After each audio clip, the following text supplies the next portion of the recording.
नमस्ते। तो चुनाव जैसे जैसे करीब आता जा रहा है, चुनाव की सरगर्मियां तेज हो रही हैं और विपक्षी दलों के सामने जो एक चुनौती है कि नरेंद्र मोदी के नेतृत्व में लड़ रही भारतीय जनता पार्टी को कितनी राजनीतिक प्रतिद्वंदिता या चुनौती पेश कर सकता है विपक्षी गठबंधन, इसमें लगा हुआ है। और दिल्ली में 31 मार्च को यानी कल एक साझा रैली होने जा रही है। तो आज के वीडियो में उस साझा रैली के साथ विपक्षी दलों की रणनीति पर बात करेंगे। इस बात को समझने की कोशिश करेंगे कि क्या इंडिया गठबंधन नरेंद्र मोदी के नेतृत्व में लड़ रही भारतीय जनता पार्टी और कई और चीजें जो भारतीय जनता पार्टी के पक्ष में हैं, उन्हें कितनी चुनौती पेश कर पाएगा? विपक्षी दलों की रणनीति क्या है और कहां विपक्षी दलों को अभी और काम करने की जरूरत है? आज के वीडियो में इस बात का विश्लेषण करेंगे। तो सबसे पहले अब तक की जो सूचना सामने आ रही है कि नरेंद्र मोदी और उनके प्रायोजित मीडिया घराने अपने एजेंडे पर लगे हैं, क्योंकि चुनाव है तो उनको जो जिम्मेदारी दी गई है मेन स्ट्रीम मीडिया को, मीडिया उस जिम्मेदारी को बखूबी निभाने की अपनी स्वामी भक्ति में लगा हुआ है। इसलिए उसमें खबरें लगातार नकारात्मक ढंग से विपक्षी दलों के खिलाफ आती हैं। दुनिया के लोकतंत्र में जहां जहां लोकतंत्र है, दिखावे का नहीं, चीन और रसिया की तरह, वास्तविक लोकतंत्र जहां जहां है, वहां जो मीडिया है सैद्धांतिक तौर पर ही स्वायत्त नहीं रखी गई है, व्यवहारिक तौर पर भी स्वायत्त रखी गई है, आजाद। उसे लोकतंत्र का चौथा स्तंभ कहा जाता है। और वो मीडिया दुनिया भर में सत्ता की चाटुकारिता नहीं करती। मैं फिर से कह रहा हूं, जहां वास्तविक लोकतंत्र है, दिखावे का नहीं, वहां वो सत्ता से सवाल करती है, विपक्ष की कोई अच्छी चीज होती है तो उसे भी दिखाती है। क्योंकि लोकतंत्र में जितनी भूमिका सत्ता पक्ष की होती है, उससे ज्यादा बड़ी भूमिका विपक्ष की होती है। और आजकल मीडिया ये कहने लगा है कि जब विपक्ष कुछ करेगा ही नहीं तो हम क्या दिखाएंगे। अगर विपक्ष कुछ नहीं कर रहा है तो आप विपक्ष की आलोचना भी दिखाएंगे, लेकिन अगर विपक्ष कुछ लोकतंत्र के लिए अच्छा कर रहा है तो उसकी अच्छाई को भी दिखाएंगे। मीडिया का शर्त यह है। और आजकल मीडिया को विपक्ष का अच्छा कुछ दिखता ही नहीं। इसलिए बड़े बड़े टेलीविजन चैनल के बड़े बड़े मालिक खुलेआम अब ये कह देते हैं कि सत्ता पक्ष ही अच्छा कर रही है तो हम सत्ता पक्ष को ही दिखाएंगे, विपक्ष अच्छा नहीं कर रहा, और अगर वो लड़ाई में कमजोर पड़ रहा है तो हम लड़ाई में कूद नहीं जाएंगे। लेकिन वही मीडिया सत्ता पक्ष के पक्ष में खड़े होकर के उस लड़ाई में कूदा हुआ है, इस बात को वो मीडिया नहीं दिखाता है। इसके उदाहरण के लिए मैं अपने हर विषय में मीडिया पर बात जरूर करता हूं, क्योंकि हमारे गांव, कस्बे, चट्टी चौराहे, मोहल्ले, शहर, वहां के लोग अभी इस बात को गंभीरता से लेते हैं कि कोई बात अखबार में छप गई तो सही ही होगी, टीवी में दिख गई तो सही ही होगी, व्हाट्सएप पर मैसेज आ गया तो ये गलत हो ही नहीं सकता। ऐसे वक्त में जरूरत इस बात की है कि मीडिया की गलती और खतरे को सामने रखा जाए। अब उदाहरण मैं विपक्षी दलों से ले रहा हूं, आप खुद प्रयोग करिएगा। विपक्षी दलों ने जब अपना गठबंधन बनाया और उसका नाम इंडिया गठबंधन रखा, तो नरेंद्र मोदी ने पहले उसे घमंडिया गठबंधन कहा। तो सारे मीडिया के बड़े बड़े चैनल वही शब्द प्रयोग करने लगे जो सत्ताधारी दल का सबसे बड़ा नेता प्रयोग करता था। यह रिश्ता क्या कहलाता है? मोदी, अगर नरेंद्र मोदी राजनीतिक तौर पर अपने विपक्षियों को घमंडिया कहें तो यह तो एक राजनीतिक शब्दावली है, एक पक्ष की शब्दावली है, और मीडिया ने उसी घमंडिया शब्द को इस्तेमाल कर लिया। कुछ दिनों बाद इंडी अलायंस कहना शुरू किया नरेंद्र मोदी ने। तो मीडिया आज भी इंडी अलायंस बोलता है। ये है मीडिया की स्वायत्तता, निष्पक्षता। इसलिए मैं आपसे एक बार-बार कहता हूं कि जरा बचकर इन चीजों को देखिए। अब जैसे मैं एक प्रयोग करने को आपसे कह रहा हूं, यही मीडिया रोज दिखाता रहा कि इंडिया गठबंधन बिखर रहा है, टूट रहा है। ये खबरें तो खूब आप तक गई। लेकिन विपक्षी दलों का गठबंधन तालमेल बनाकर चुनाव में उतर रहा है, इसकी कितनी खबरें आपके पास पहुंची और किस रूप में पहुंची? उसकी हेडलाइन क्या थी? बिहार में गठबंधन टूट जाएगा, बिखर जाएगा। इन सब के बीच बिहार में गठबंधन घोषित हो गया, बिना किसी झगड़े और टूटने बिखरने के अफवाहों को हकीकत में बदले। क्या मीडिया ने इस तरह से दिखाया कि एक कामयाबी विपक्षी दलों के गठबंधन ने हासिल कर ली कि वो अब सीट शेयरिंग लगभग सब जगह पर तय हो गई है, कुछ एक जगह पर बची है, वो हो रही है। विपक्षी दलों के गठबंधन ने तय किया था कि वो साझा रैलियां करेंगे, साझा रैलियां जिसपे सारे विपक्षी दलों के लोग इकट्ठा होंगे और जनता के बीच चुनावी तरीके से वो रैली करेंगे। पहली रैली पटना में हुई, लाखों की भीड़। मीडिया मजबूर है, उतना तो दिखाएगा एकदम से, अगर क्योंकि उसे अपना चेहरा भी बचाना है ना। अगर वो एकदम से विपक्ष को नहीं दिखाएगा तो फिर लोग खुलेआम कहने लगेंगे कि भाई तुम बिके हुए हो, नहीं वहां सही बात है कि तुम एक पक्षी हो गए, इसलिए वो दिखाएगा। लेकिन कितना देर दिखाएगा, कौन सी हेडलाइन के साथ दिखाएगा, ये चीज एक देखने वाली है। फिर उसके बाद मुंबई में एक बैठक हुई। अब मुंबई में रैली हुई, अब वही रैली दिल्ली में कल यानी 31 मार्च को होने जा रही है। 31 मार्च को दिल्ली के रामलीला मैदान में विपक्षी दलों की एक साझा रैली होने जा रही है और उस रैली में सारे विपक्षी दलों के बड़े-बड़े नेता, उन सबके पहुंचने की उम्मीद बताई जा रही है। चाहे वो बिहार से लालू प्रसाद यादव और तेजस्वी यादव हों, चाहे वो बंगाल से ममता बनर्जी हों, चाहे वो हेमंत सोरेन की पार्टी के नेता हों, चाहे दक्षिण भारत के स्टालिन हों या महाराष्ट्र के शरद पवार, उद्धव ठाकरे हों या उत्तर प्रदेश के समाजवादी पार्टी जिस जो इंडिया अलायंस में शामिल है, उसके नेता अखिलेश यादव जी हों, राहुल गांधी जी हों, मल्लिकार्जुन खड़गे जी हों और आम आदमी पार्टी के बड़े नेता, क्योंकि सबसे बड़े जो नेता थे, वो सब जेल में हैं।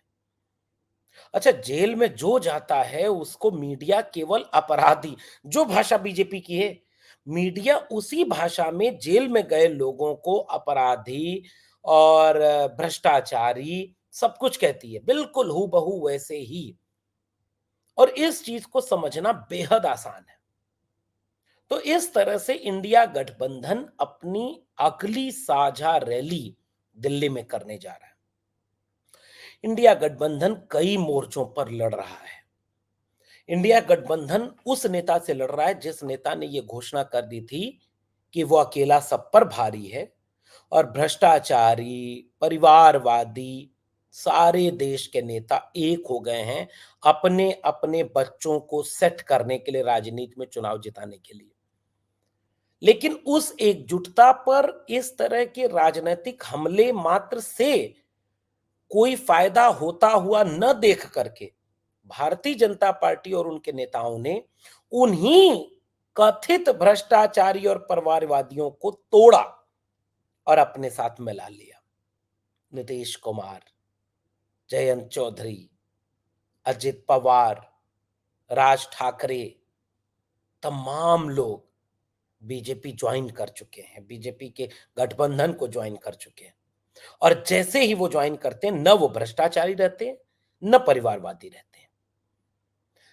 ओम प्रकाश राजभर पिता हैं, पुत्र हैं अरविंद राजभर, उनको घोसी से टिकट मिल गया है, बीजेपी के साथ हैं, परिवारवादी नहीं है।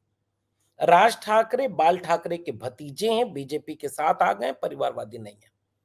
ये तो एक तरफ से हो रहा है। तो इंडिया गठबंधन अब तक जो सबसे बड़ी चुनौती झेल रहा था, वो ये चुनौती झेल रहा था कि उनके नेताओं को पहले लालच दे करके, डरा करके, अपनी खेमे में मिला करके गठबंधन को तोड़ा जा रहा है।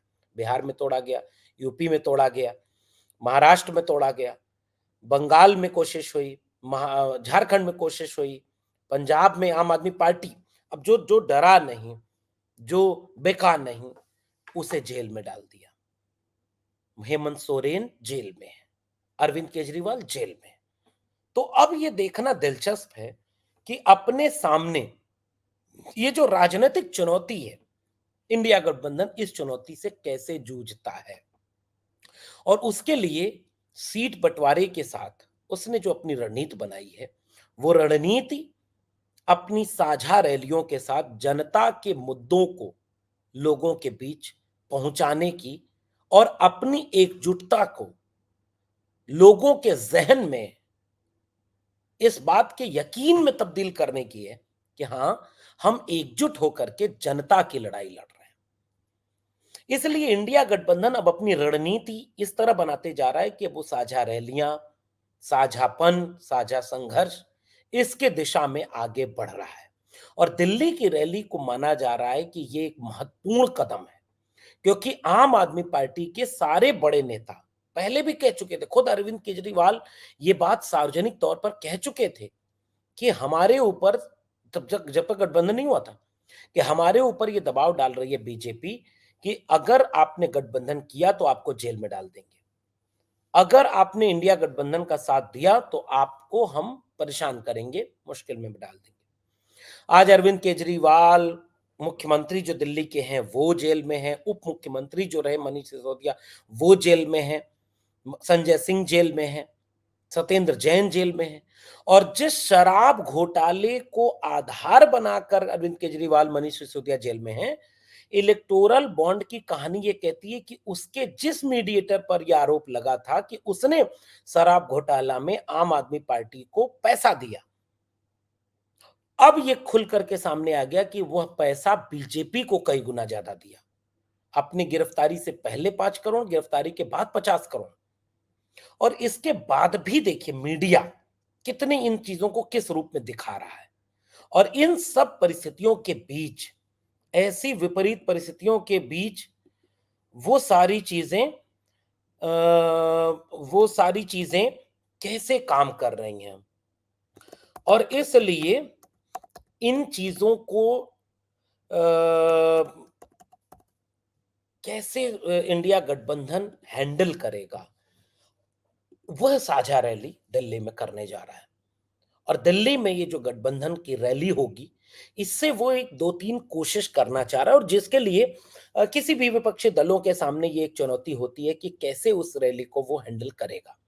और वो हैंडल करने का तरीका ये है, वो हैंडल करने का तरीका ये है कि जनता के उन मुद्दों को आसान भाषा में यकीन पैदा करने की तरह पहुंचाया जाए कि हम कुर्सी की लड़ाई नहीं लड़ रहे, हम जनता की लड़ाई लड़ रहे हैं।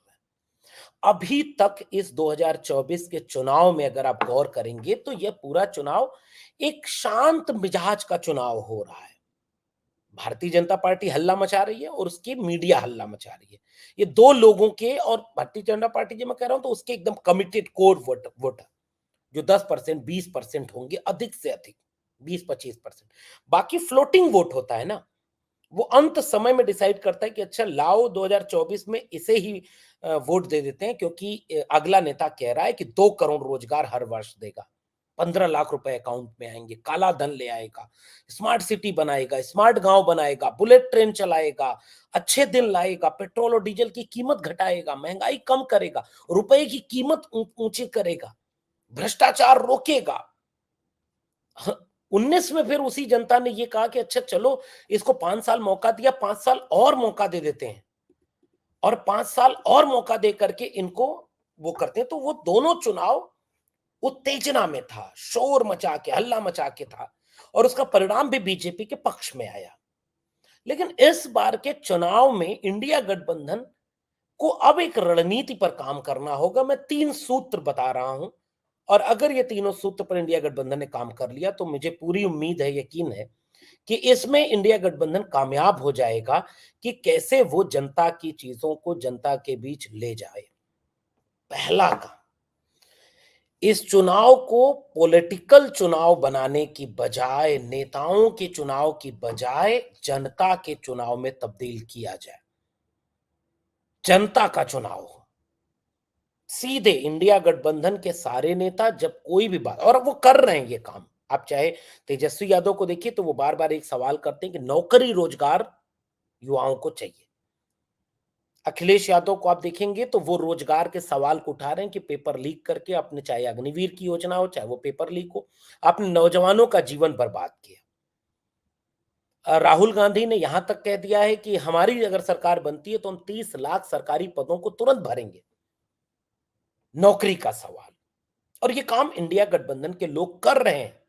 लेकिन वही मीडिया जो मैं शुरू में बता रहा था, कितना इन चीजों को दिखाता है कि हाँ, सरकारी आंकड़ा आया है और वो आंकड़ा ये कहता है कि बेरोजगारी के लिहाज से देश के 85% युवा बेरोजगार हैं। कहां तो वादा था कि 2 करोड़ रोजगार प्रतिवर्ष देंगे, कहां तो ये होना था कि 10 साल में 20 करोड़ युवाओं को रोजगार मिल गया होता। यानी इस देश के जो 80 से 90 करोड़ युवा हैं, मान लीजिए 140 करोड़ देशवासी आबादी है, तो औसत मान लीजिए 90 से 100, मान लीजिए औसत निकाल लीजिए, यानी अगर 100 करोड़ युवा थे तो 20 करोड़ रोजगार मिल जाता, और उस एक रोजगार से दो, तीन या चार स्वरोजगार पैदा होता है। इस बात को कभी लोगों तक पहुंचाया ही नहीं गया। जैसे बिहार में नौजवान तेजस्वी यादव के फैन बने पड़े हैं कि हाँ, एक को रोजगार मिला तो उसके घर के 3-4 लोग पढ़ लेते हैं, कोई बिजनेस कर लेता है, खेती-बाड़ी कर लेता है, क्योंकि एक जगह से आय का स्रोत बन गया, तो वो परिवार पूरा बदल जाता है, वहां की इकोनॉमी बदल जाती है। यानी अगर 20 करोड़ लोगों को रोजगार मिल गया होता, केवल सरकारी की बात नहीं कर रहा हूं, रोजगार की बात कर रहा हूं, तो वो 80 करोड़ लोगों के लिए धीरे धीरे, मतलब मल्टीपल होते होते वो पूरी इकोनॉमी को रीशेप देता। तो पहले सुझाव ये कि इस चुनाव को जनता का चुनाव बनाया जाए, किसानों के मुद्दे को उठाया जाए, और वो उठा रहे हैं। इन साझा रैलियों के जरिए अगर विपक्षी दलों के गठबंधन के लोग एक साझा फॉर्मूला भी जारी करें जिस पर वो काम कर रहे हैं, एक साझा फॉर्मूला बने कि हाँ, ये 10 काम हैं। ये मेरा दूसरा सुझाव है। पहला सुझाव कि भाई जनता के मुद्दे, चाहे वो महंगाई हो, बेरोजगारी हो, जाति जनगणना हो, संविधान, और ये इन तरह की तमाम चीजें जो रोज के लोगों को छूती है कि हाँ भाई, ये 10 साल में हमें नहीं मिला, और सरकार ने इसमें ये किया, कहा ये था, किया ये कहा था, किया बिल्कुल नहीं। और इस तरह से सरकार की नाकामयाबियों को जनता के बीच पहुंचाएं। दूसरा, साझा घोषणा पत्र जारी करें, एजेंडा, कॉमन मिनिमम एजेंडा, कि ये 10 काम हम चाहते हैं कि एक अच्छा भारत बनाने के लिए हो, और हम अगर सरकार में आए तो ये 10 काम आते ही करेंगे। और तीसरा और अंतिम सुझाव कि इस बात को लोगों को समझाने में कौन सी भाषा काम कर सकती है, कौन सा तथ्य काम कर सकता है, कैसे आप उस गरीब, कमजोर, मजलूम को समझाएंगे जिसके लिए 5 किलो अनाज 80 करोड़ लोगों के लिए देने की घोषणा हो गई है, और बहुत तरह की इस तरह की चीजें कर ली गई हैं। इन सारी चीजों के बीच कैसे आप इसे समझा पाएंगे कि देश का लोकतंत्र और संविधान कैसे खतरे में है, और अगर भारतीय जनता पार्टी 2024 का चुनाव जीतती है तो वो कौन सी चीजें हैं जो उदाहरण के साथ आप दिखाएं कि चंडीगढ़ मेयर का इलेक्शन हो, चाहे वो ईवीएम हो, चाहे वो लोकतांत्रिक संस्थाओं का दुरुपयोग हो, जो दिख रहा है, नेताओं को जेल में डाल देना, किसी को जेल में मार देना, किसी को भी गिरफ्तार कर लेना, डरा देना, धमका देना, खरीद लेना। इन सब के बाद अगर 24 में वो लोग जीत गए तो आगे क्या करेंगे? इन 3 सुझावों को अगर इंडिया गठबंधन के लोग कल की दिल्ली वाली रैली के साथ एकदम मिशन युद्ध के मोड में, और जहां-जहां इलेक्शन हो रहा है, उन जगहों पर, जैसे 8 चरण में है तो यूपी में, तो 8 चरण में एक-एक रैली तो हर चरण में हो जाए साझा रैली, और साझे घोषणा पत्र के साथ जनता के चुनाव को, इसे जनता का चुनाव बनाया जाए। जनता को कहा जाए कि आप लड़िए, और अगर ये चुनाव नेता बनाम नेता हुआ तो जिसके हाथ में सब कुछ है, सत्ता है, पैसा है, इलेक्टोरल बॉन्ड का, तमाम संस्थान है, मीडिया है, वो भारी पड़ेगा। क्योंकि वो दूसरे विपक्षी दलों के अकाउंट को फ्रीज कर दे रहा है। तृणमूल कांग्रेस हो या कांग्रेस पार्टी हो, उनको उनको जुर्माना ठोक रहा है पीछे वाली चीज़ों से लेकर के, और अकाउंट फ्रीज कर दे रहा है कि आप चुनाव ही ना लड़ पाएँ। इसलिए अगर आप इस चुनाव को जनता का चुनाव, जनता बनाम सत्ता बना पाए, जनता बनाम सरकार बना पाए, तो अभी भी इस चुनाव में असली खेल शुरू होना बाकी है। देखना दिलचस्प होगा कि इन तमाम विपरीत परिस्थितियों में विपक्षी दल अपने भीतर की टकराव, अपने भीतर के परेशानियां और मुश्किलों को किस हद तक हैंडल करने में कामयाब हो पाते हैं और इसे जनता तक पहुंचाने में कामयाब हो जाते हैं कि आपकी असली लड़ाई हम लड़ रहे हैं, आप आगे आकर के हमारा साथ दीजिए। अगर विपक्षी दल इंडिया गठबंधन इस तरह से इस चुनाव को हैंडल कर सका और इसे जनता का चुनाव बनाया, आपसी मतभेदों को और कम करके, साझेपन के साथ और ताकत से और आंख में आंख डाल करके, तेवर के साथ फ्रंट फुट पर आके इस चुनाव को लड़े, तो इस चुनाव का परिणाम बदलेगा और सत्ता भी बदल सकती है। आपका क्या मानना है नीचे कमेंट बॉक्स में जरूर बताइएगा। फिर मिलेंगे किसी और टिप्पणी के साथ। तब तक के लिए बहुत बहुत धन्यवाद।